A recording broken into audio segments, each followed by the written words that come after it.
Hi everyone. So in today's lecture, we'll be discussing about the next part of magnetostatics, that is Ampere circuital law. So before going to today's topic, today's lecture, so we'll see what all we have discussed in the previous lecture.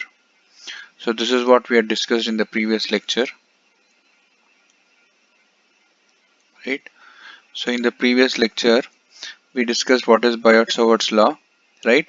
From that we obtained what is dH, right?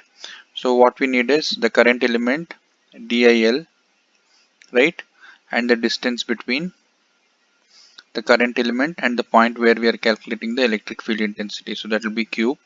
So if you write it as a vector, it will be cube. If you write it as a unit vector, it will be square, right? This is important, you should know that. Then we saw various current distributions, like how we had charge distributions in module 2. So where H vector is the same equation. To eliminate this differentiation, we need to write the integration here, so it will become H. So the same thing is written here, right? So over the length L, it will be IDL into unit vector AR divided by 4 pi r square, which remains the same like this, right? So it is line current. Now for surface current, it is given by K into ds into AR divided by 4 pi r square, but the integration will be with respect to the surface, right? And H vector for volume current will be J into dV, that is volume, differential volume, into the unit vector divided by 4 pi r square. So this is all about current distributions. Now next we also derive two derivations. One is the magnetic field intensity due to infinite straight conductor carrying current, and one more is circular ring of radius rho carrying current, right? So then we found that for a finite length of conductor, we have H vector is equal to I by rho, I by 4 pi rho into cos alpha 2 minus cos alpha 1 into A phi. And similarly for infinite line charge, we got some values for alpha 2 and alpha 1. So based on those values from the derivation, we got this resultant, that is H is equal to I divided by 2 pi rho into A phi. So this is for infinitely long conductor, right? Now the next one, magnetic field intensity due to a circular current carrying conductor of radius rho. It is given by H vector at some point at the origin, origin above some level h, it is given by I rho square divided by 2 rho square plus h square into to the power 3 by 2.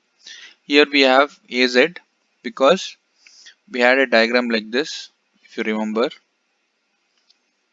So circular ring was placed here, right? So this is X, this is Y, and this is Z. So we calculated the H vector here due to this circular ring.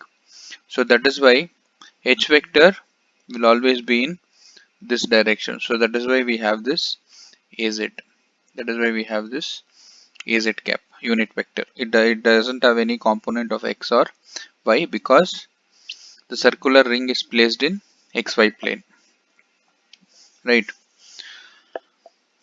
So we'll move on to today's topic.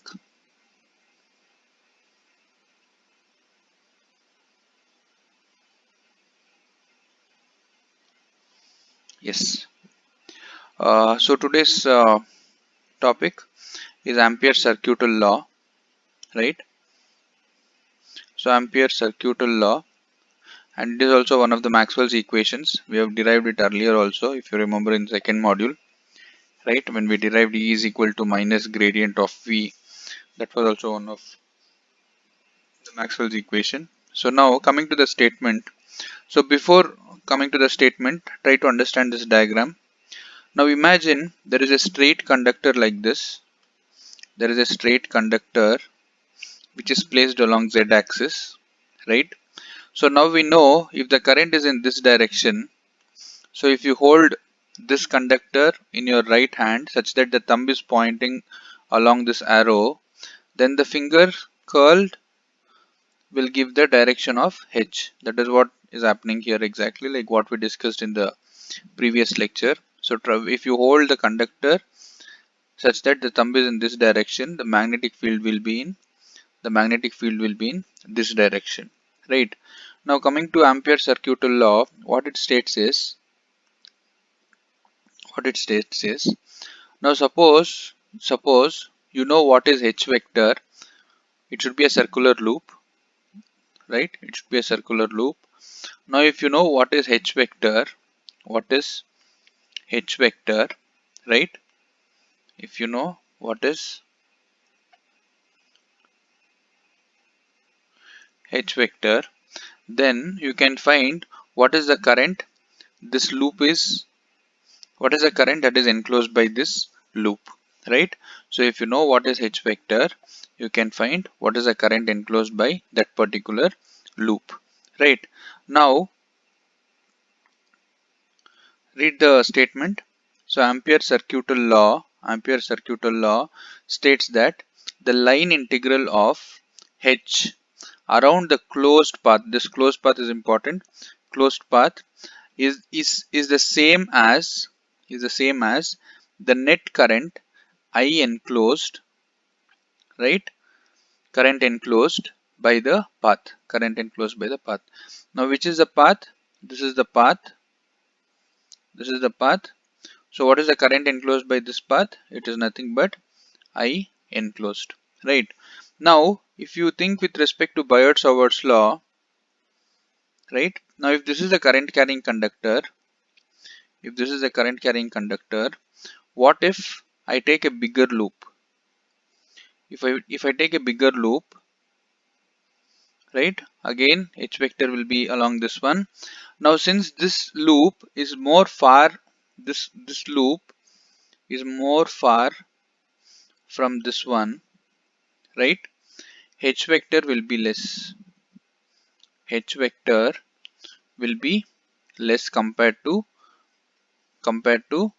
this one, but what happens to this dl? This dl length will be, how do you write this dl? It is nothing but for the same angle if you take, if this is phi according to cylindrical coordinate systems, if this is phi, right, so this should be rho d phi, rho d phi. Now even if the angle is same for these both dl, this is one dl and one more, this is one more dl, since rho is more, for the outer circle, this rho d phi also will be more. So this dl, overall dl vector will increase. So h is less and this dl vector is more. So the multiplication of both will be the same. So here h is more, for the inner circle, but dl is less. So the multiplication of both will give the same answer. So exactly it gives what is I enclosed. So don't worry about the radius of the path, right? Both will give you the same answer, right? Now moving on to the next one. So mathematically, how can you write the equation for Ampere circuital law? It is h vector dot dl vector over the closed integral L will be equal to I enclosed. So over a closed integral of h dot dl will give you current enclosed. Now the same thing can be written like this. That is I enclosed is equal to, the same equation is written here. So you can write this as, we saw, using curl equation which we discussed in the previous lecture, you can write it as surface integral of curl of h vector dot ds, curl of h vector dot ds. You just check what is the definition of curl from the previous video or previous lecture. You'll understand how we wrote this, right? So surface integral of curl of h vector dot ds, right? So here line integral is getting changed to surface integral, like what we discussed in divergence theorem. If you remember, surface integral is on one side and volume integral on the other side. Similarly here we have line integral on line dl on one side and surface on the other side, ds on the other side. Now, so coming to the next equation, here I enclosed is written as it is. So this curl of h vector, this curl of h vector can be written as j, that is current density, right? Current density, and ds will remain as it is. So from Ampere's circuital law, curl of h vector is equal to j. Curl of h vector is equal to j, right? This is important. So this is third Maxwell's equation. This is third Maxwell's equation. Now curl of h vector is j, which is not equal to 0, that is magnetostatic field is non-conservative. Magnetostatic field is not conservative. So this you have to remember. So one thing is this equation. From the definition you have to remember what is this equation. Closed integral of h vector dot dl vector is equal to current enclosed over the line integral, right? And the next equation, curl of h vector is equal to current density j. Current density j. So this is Ampere's circuital law. So curl of h vector is equal to j, which is not equal to 0. Hence the magnetostatic field is non-conservative, right? Now if I give you, if h vector equation is given, first thing is you know how to find which coordinate system it is just by checking it, just by looking at the equation. Just by looking at the equation of h vector, you know how to identify which coordinate system it is.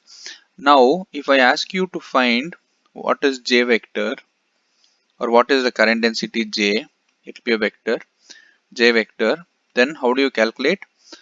J vector is nothing but curl of h vector. Now from the first module, you know the curl equation for all the three coordinate systems, correct? So based on the equation given, so this h can be any coordinate system. So you know all the three formulas for the curl. So you have to just apply that and find what is j vector, right? And one more thing is, when h is given and if you are asked to find what is current enclosed, then also you will be able to find if you know what is the kind of loop it is given. If it is circular loop, you have to apply a cylindrical coordinate system, and then you have to just integrate with respect to this length. So it's easy to find dl if this rho is known, correct? So you'll be able to solve the problems based on these two equations. Now moving on to the next one. So applications of Ampere's law. So like how we had applications of Gauss law in module 2, the same thing we have here. So infinite line current, which we already discussed in the previous lecture, infinite sheet of current, and infinitely long coaxial transmission cable. So we'll discuss these three under applications of Ampere's law. So coming to the first one, infinite line current. Now consider this as a conductor. Consider this as a conductor where the current flowing through this conductor is I amperes, right? Now if you hold this conductor in right hand, then the curl fingers will be in this direction. So this is how the direction of H will be, right?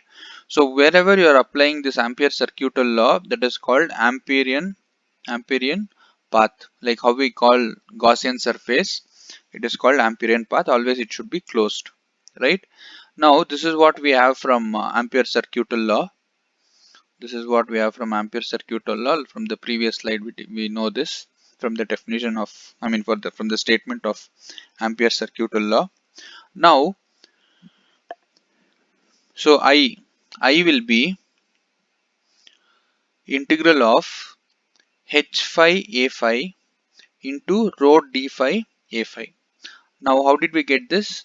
Now for finding what is the current enclosed, we need two things. One is h and the other one is dl, right? So this h vector on this particular loop will have only one component because it will be tangential to this. Now if you know the cylindrical coordinate system well, so this is nothing but this is the direction of phi. This is the direction of phi. You can write anywhere. So this is the direction of phi. Correct. This is the direction of phi. So this h component, whatever is there on this circle, will have only one component, that I can write it as h phi. Or in other words, I can write h vector will have only h phi component along phi. That will be a phi cap, right? So this is our h phi, sorry, h vector. Now the next one what we need is dl. We need dl. So how to find dl? Now same thing. So write two lines, draw two lines like this. Now this angle I'll take it as d phi. I'll take it as d phi, and the radius as we know it is rho. So dl will be equal to rho d phi, and dl is along phi direction. So again we'll have a phi cap, So this is dl vector. I'll write it here again.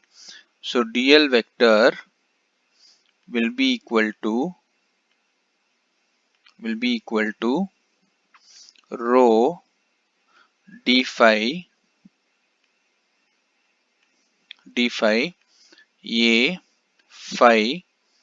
cap, So that is what is written here. So that is h vector and this is dl. Correct. Now if you integrate this, we have to integrate with respect to d phi, and we know that phi varies from 0 to 2 pi. So when you integrate that, you get h phi 2 pi rho. So this is nothing but that is equal to I. I'll rewrite the equation here. The final equation what you get is I is equal to h phi into 2 pi rho. So we have to find what is h vector here. So what I'll do, I'll find what is h phi. So h phi will be equal to I divided by 2 pi rho, 2 pi rho. So now what is h vector? Ultimately we need what is h vector. It will have only h phi component. So if I substitute the above equation here, h vector is equal to h phi a phi cap. So we get h vector is equal to I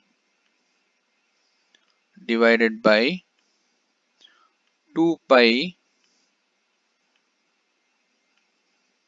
rho into a phi cap. Correct. So this is what we exactly derived yesterday, I mean in the previous lecture, for infinite straight conductor carrying current. So that is the equation here. I divided by 2 pi rho into a phi cap. I hope you understood, right? So we'll move on to the next one.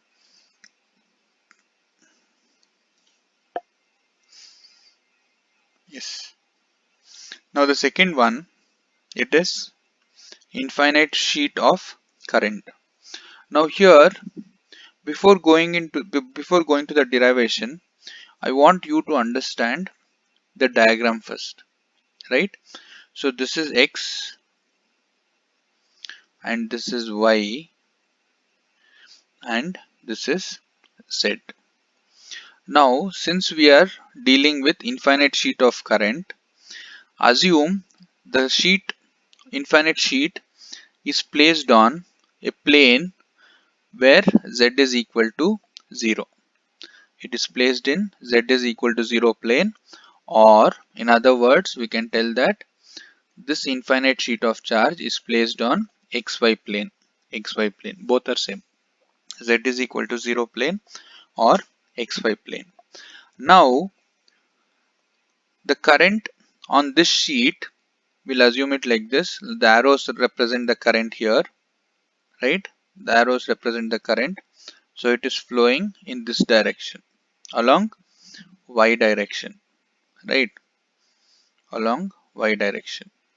So the surface current, as we know, it is denoted by K.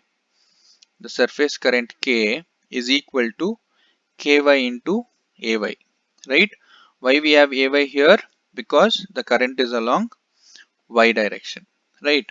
So now you understood why the current, surface current has only y component, because the current is going along y direction. It is not along x nor z, it is only along y direction, right? So this is one part. Now you just go through this equation now. From Ampere's circuital law, we have h vector dot dl vector over a closed length integral is equal to I enclosed, right? So here we need a closed loop, correct? H vector dot dl vector, we need a closed loop. So that is this loop. This is that loop where we are considering, and we are calculating what is the current flowing through this loop. So that current is nothing but ky into b. Ky into b. We know that why we have taken only ky, because the current is only along y direction. And why we took only b here? What is b? What is b? B is nothing but the width of the loop here. The width of the loop here. In other words, along along which axis? B is along x-axis. B is along x-axis. Now why we took ky into b, this b, you need to understand this derivation, like what we did for infinitely long conductor, right? So for infinitely long conductor, this one was z, right? And this one was x and this one was z, and we took it as rho. Now when we derived the equation, you can check in the previous lecture, we found what is h vector here due to this infinite long conductor. So h vector, what we got was I divided by, this is the current I through the conductor. H vector was I divided by 2 pi rho into a phi cap, into a phi cap. Now here, what is this rho? This rho was nothing but, it was perpendicular distance between the conductor and the point where we are calculating the current. The magnetic field intensity, right? It was perpendicular distance between the conductor and the point where we are calculating the electric field intensity. We took it as rho. But in this case, this rho is nothing but x. This rho is nothing but x. So if I rewrite this equation, I'll get h is equal to 1 divided by 2 pi x, right? Here you can note that we have only x here. We don't have anything with respect to y or z. So that is why this h varies. For this arrangement, whatever is here, this h vector will depend only on y. It doesn't depend on A, or it doesn't depend on Y also. It depends only on X. So here the width of the loop is B. So we have taken the current as KY and the width as B. We are not taking the loop A because it doesn't matter. It doesn't matter, right? Only B. So in other words, you can see that in other words, this loop is taken below the conductor as well as above the conductor, right? Now somewhere the sheet will be along this is where it will intersect, right? Now all the current will be passing through this one only, right? Where A is the height, but the sheet is exactly at the middle of this length A, right? So this A doesn't have anything with the flow of current, right? But the current, if I take large, more current will flow through B. So that is why only B will be considered here. So KY into B, that will be the current enclosed with respect to this loop, right? I hope you have understood that. Now going to the next slide. Now here, so we got current enclosed is equal to KY into B. Now we have understood how we got this one, right? Now H is equal to, now here we'll have H on top also and H will have on bottom of the sheet also, right? How do you differentiate top of the sheet and bottom of the sheet? It is by Z. So Z greater than 0 will imply top of the sheet. Z lesser than 0 will imply bottom of the sheet, right? So when Z is greater than 0, H vector will be some magnetic field intensity H naught into AX, and below the sheet, that is when Z is less than 0, it will be minus H naught AX, right? Minus H naught AX. Now you can see here, yes. Now applying the loop, breaking the loop. Now this is what we have on the left hand side of the equation. LHS closed integral of H dot dl. So if we break this according to this loop, what do we get? So we can apply it for 1 to 2, 2 to 3, 3 to 4, and again 4 to 1. So we'll have 4 equations to form it as a complete loop. So 1 to 2 will be A, which is 0, 2 to 3 it will be B, right? And 3 to 4 again it is A, which is 0, and 4 to 1 it will be again B, right? But the sign will change.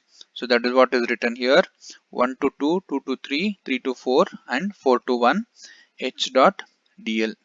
Now when we are going from 1 to 2,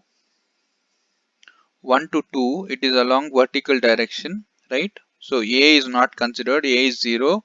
So from 1 to 2 it will be 0, right? 0 into minus A. H will not be there, so H is 0.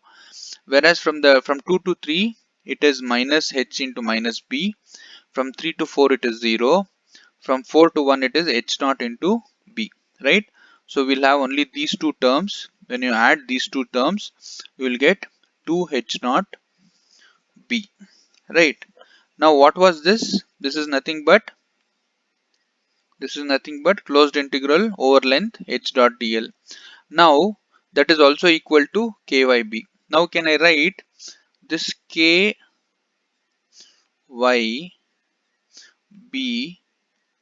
is equal to KYB is equal to 2 H naught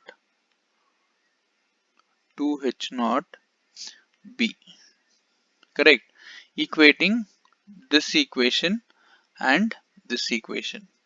Now what will I get? This B and this B will get cancelled. So we get H naught is equal to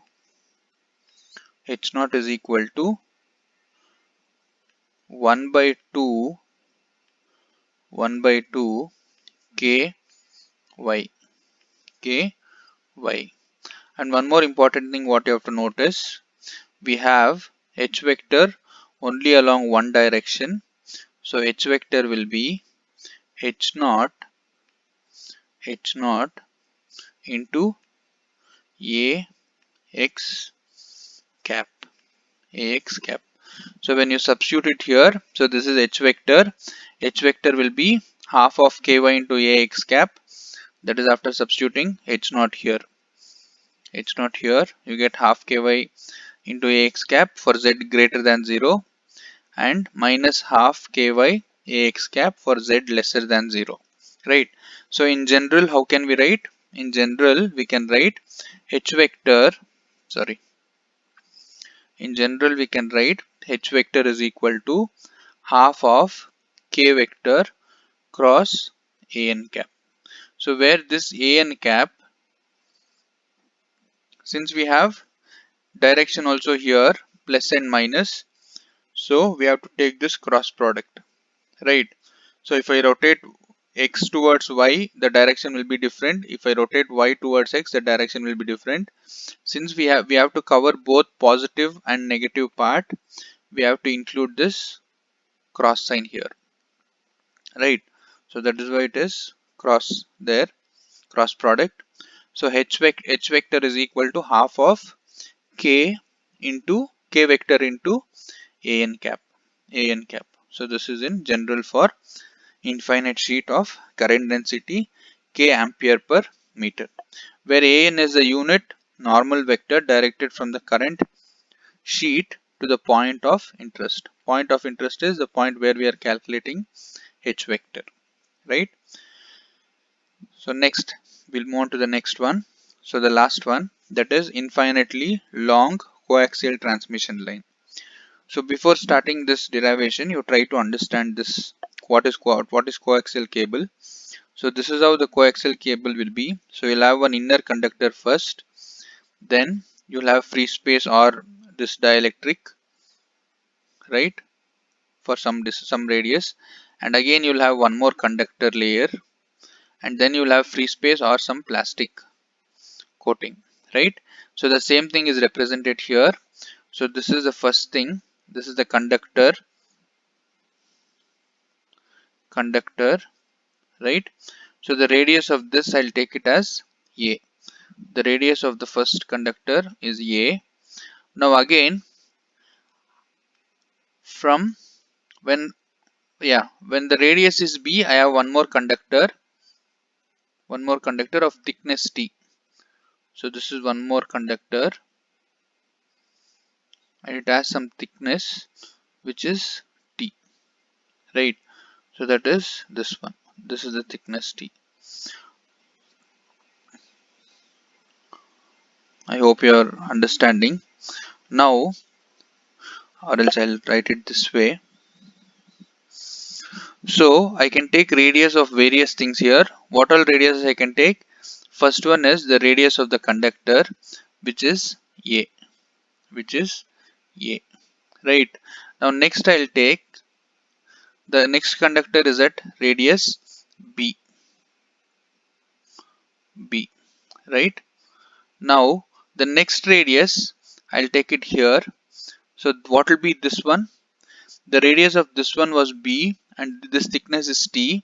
So this will be b plus t, b plus t thickness. Now what will be anything outside this one? So this will be something which is greater than t plus b. So just see how many regions we have. Just see how many regions we have. The first one is when the radius is 0 to a, right, which is nothing but the conductor, right? The next one is from the region between b and a, that is this region. This is the second region between b and a, and the third region will be from b to r between b and b plus t, right? That gives this region. right? And the last one outside the conductor, it will be greater than B plus T. Now just read this one, you'll understand now. So what are the four possible regions? It is represented by the dotted line. So this first dotted line, that is L1, loop 1, it is row between 0 to A. Correct. Now the second one, L2, it is, this is for L1.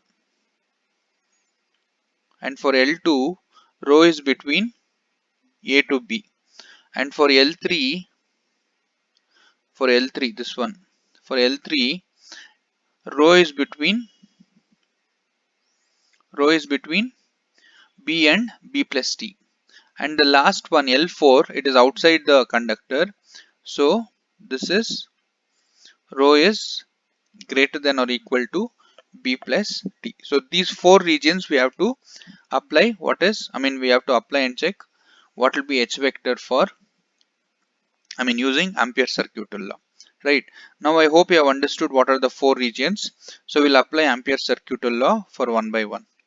Now take the first one for region row between 0 to A, that is inside the conductor from 0 to A. So if we apply Ampere circuital law, this is Ampere circuital law, and what is a closed loop? It is nothing but L1 for this region. For this region it is L1, so which is equal to I enclosed, which is also equal to J dot ds. This is from continuity equation. If you remember from the third module, we have J is equal to I by S. J is equal to I by S. Correct. If you take differential current and differential surface, right, then di will be J into ds. J into ds. Now if I want to find only I, then it will be surface integral of J dot ds. Right, that is what is written here. So you have two formulas for I. One is using Ampere circuital law, the other one is using current density equation. Right, we have two equations here. Now, yes, so I hope you understood how we got this equation.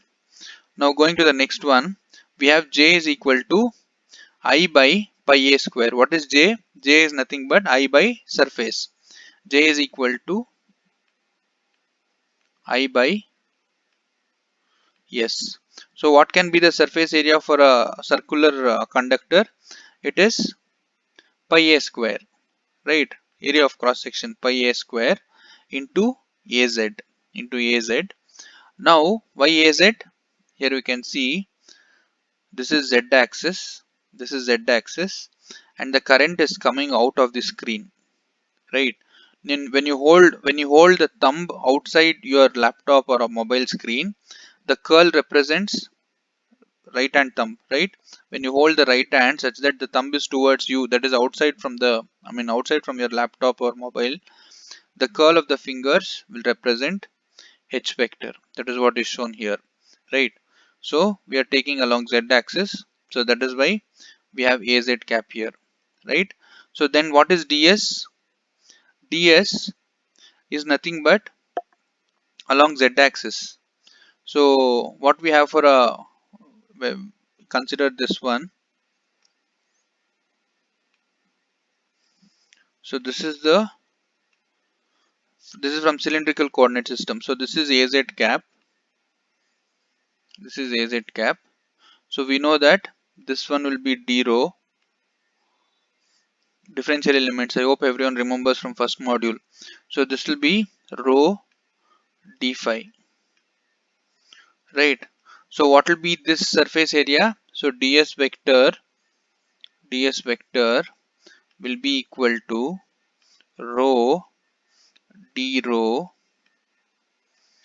phi into az cap.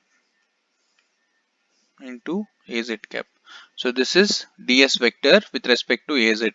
Now we got what is j and we got what is ds.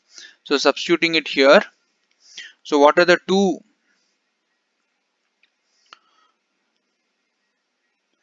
So we got what is j and we got what is ds from cylindrical coordinate system. Substituting in this equation. So j is nothing but I by pi a square, and here we have to integrate for surface. So the variables of integration is d phi and d rho.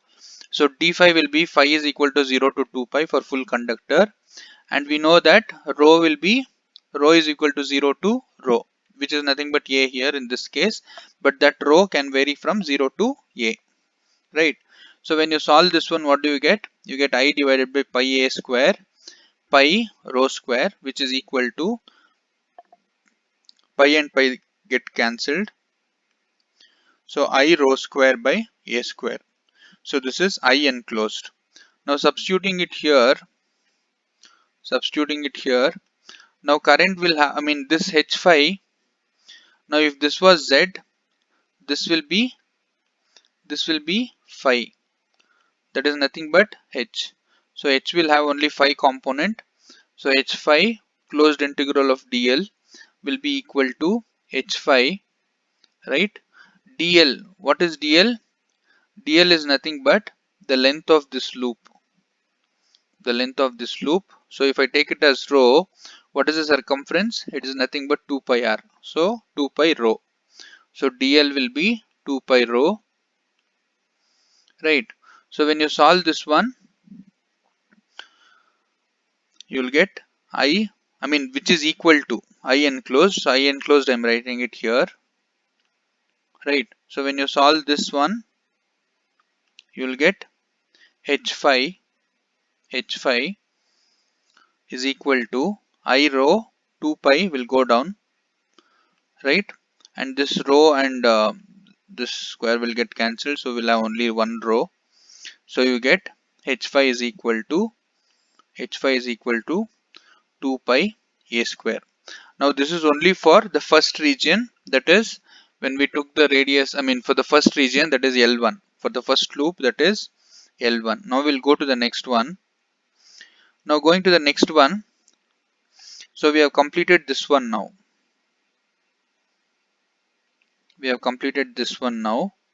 Now next one we should go here, that is L2, which where R is between A and B, right? That is this one. R is between A and B, second one. We have finished this one, we got what is H vector for that. Now we have to find what is H vector for this.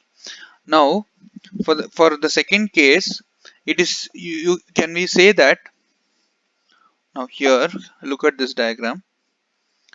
Now H vector is between A and B. So that is this is A, and this is B. So we are finding what is H vector here, correct? Now can I say that this is infinite long conductor and we are finding what is magnetic field intensity here, right? It is something like this.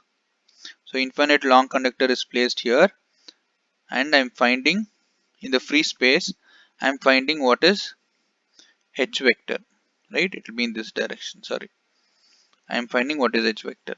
So if this is an infinite long conductor with current I, then if I know what is the radius of this one, this is nothing but the derivation of infinite long conductor carrying current. So you can apply the same equation here for the second region. So H phi will be 1 by 2 pi rho. This is same as whatever equation we got for infinite line charge, infinite line carrying current, right? This is for the third part, that is rho between, this is for the second conductor, rho between B and B plus T, that is this one. We are applying Ampere circuit law for this one.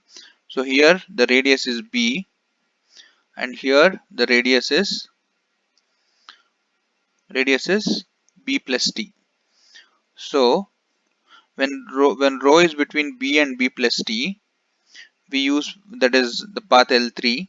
So closed integral over L3 h dot dl is equal to h5 dot 2 pi rho. So all the cases h will be have only one component, that is phi, and dl is the circumference 2 pi r, that is 2 pi rho, that is equal to current I enclosed.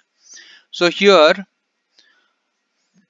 we'll have two things. So I enclosed will have I, right, as well as this current density J plus J dot ds.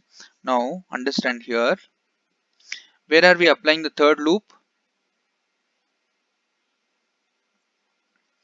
Third loop is here. Third loop is here. So when third loop is here, everything inside whatever is happening before, under third loop will come to this only. Now it will come to L3 only. Now we know that the current enclosed by this L3, already we have this current I which is flowing through this conductor, right? And it will have one more current which is flowing through this one also, this conductor also. So this will be I and this will be J dot ds. That current enclosed will be J dot ds, but radius is not R because it is between B and B plus T. So now coming here, you can see, so this was for the conductor A, right, of radius A, and this is for between B and B plus T. Now here what we have to do is J is equal to I divided by this surface S, right? What is S here? Radius, cross sectional area of the circular conductor. So it will be area of circle. Area of circle will be pi r square. So what will be the radius of this one, or what will be the surface of this one? This surface area will be, we have to consider the full surface, that is B plus T, and we have to subtract this B. Only then we'll get what is the surface area, cross sectional surface area of this one, right? The total surface area is B plus T, and we have to subtract B from that. That is when you get this one, pi r square, right? B plus T square minus B square, right? Instead of simply substituting R here, we are substituting B plus T square minus B square into AZ cap. I hope everyone have understood why we got B plus T square minus B square, right? Now solving this one, what do we get? So I enclosed will be I minus whatever current we have calculated now. That is from this equation. I enclosed will be I. Here we have a minus sign. I minus of this equation, whatever we have calculated now. So I minus that value will give this equation.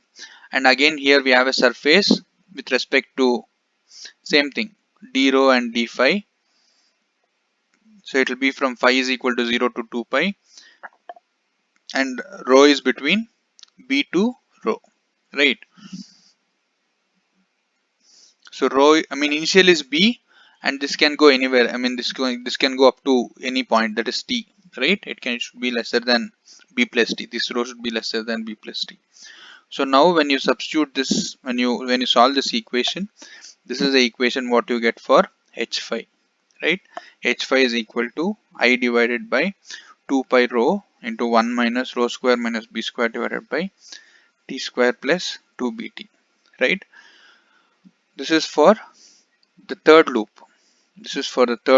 Now for the fourth loop, when you apply h vector dot di, so the current enclosed with the first conductor is I, and the current leaving in the second conductor is minus I, right? So I minus I will be 0. So there will be no magnetic field or magnetic field intensity outside the conductor, that is along L4 path. So now coming to the graphical representation. So these are the four regions what we had. This is for L1 and this is for L2 this is for L3, and this is for L4, right? The only thing what you have to remember is when you're substituting the values for this h dot dl, right? The dl includes the radius, because dl for a circular path is nothing but it is circumference, so it will be 2 pi r. So that you have to be very careful. And when you're calculating this surface for for this j, that is here, when you're calculating the surface for when you're calculating the surface for when you're calculating the surface for this j, that is ds, right? You have to be careful, because what is ds for any circular cross sectional when you have a circular cross section, how do you calculate the surface area of this one? It is nothing but area of a circle, right? It is nothing but pi r square. It is nothing but pi r square. So this r is different here. That is what is making this complicated. So this r is different for different cases, right? So when you have something, two circles like this, and if I want to apply what is apply Ampere circuital law here, I should know what is this radius first, and I should know what is this radius next, right? So if I subtract this value minus this value, I'll get this surface area. That is why we got this equation here, right? So now here, yeah, these are the four cases what we got. The first case for L1, L2, L3 and L4. Now this is a graphical representation H5 and rho. So as rho increases, what happens from 0 to A? When rho increases from 0 to A, the magnetic field increases, magnetic field intensity increases. So where it is maximum, at exactly r is equal to A, it is maximum. Now then from A to B, what happens? It decreases exponentially. It decreases exponentially, because you can see that we have rho here. So rho is inversely proportional to h in the second case, so it decreases exponentially. Then after B to B plus T, again it further decreases, right? And after B plus T, that is after L4, it is 0. It is 0. So this is L1, this is L2, this is L3, and this is L4, right?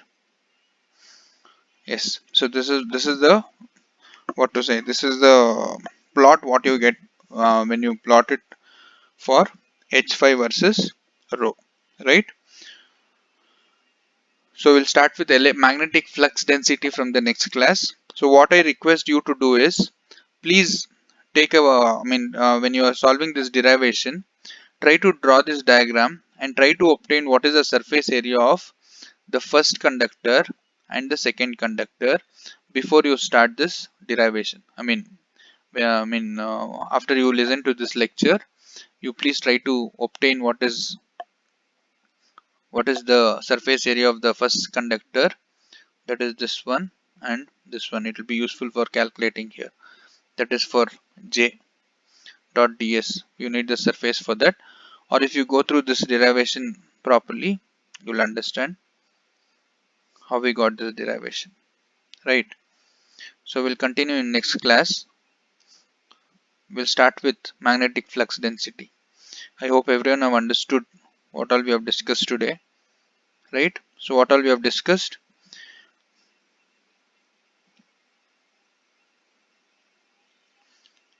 so we started with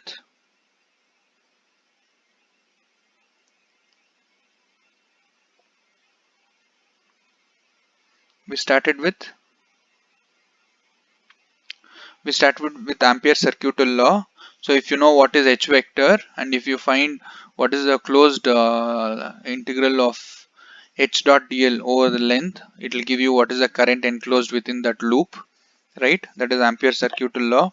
And this is what, and this I enclosed is from the definition of current density J, right?